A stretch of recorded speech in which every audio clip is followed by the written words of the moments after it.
Deep within the endless dead woods, the abandoned asylum stood as a monument to forgotten screams and unspeakable tragedies. Nurse Amina, wearing her modest gray hijab securely pinned, clutched her flashlight tightly as she stepped inside the heavy iron doors. The air was freezing and heavy, with the metallic stench of rust, and something ancient that refused to decay. According to the faded records, Room 404 was sealed shut 30 years ago after the chief physician vanished without a trace during a storm.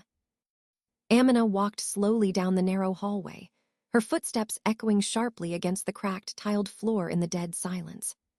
Suddenly, a sharp scratching sound emerged from behind the walls, like frantic fingernails tearing through rotting drywall. She froze in place, her heart hammering against her ribs, refusing to shine her light toward the darkest corner of the intersection. When she finally mustered the courage to sweep the beam across the floor, a trail of fresh, wet blood led directly to room 404. The door handle began to turn slowly on its own, clicking mechanically as a low, raspy whisper hissed her name from the darkness. Panic took over and Amina turned to run, but the hallway behind her had vanished, replaced by dense, twisted tree branches blocking the exit. Trapped between the growing woods inside the building and the opening door, she pressed her back hard against the cold wall. The door to room 404 swung wide open, revealing a blinding white light and a figure standing motionless in the center.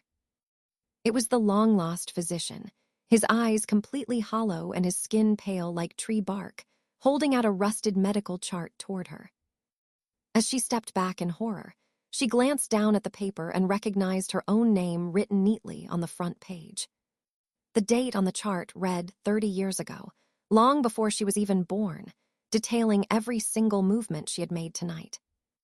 Before she could scream, a cold hand grasped her shoulder from behind, whispering that she was never meant to escape the asylum. The plot twist struck hard as the reflection in the broken mirror revealed she was actually the patient trapped inside the cell all along. The dark woods outside were nothing more than painted murals on the padded walls of her permanent containment unit. And as the heavy steel door slammed shut forever, the final whisper echoed that the nightmare was only just beginning.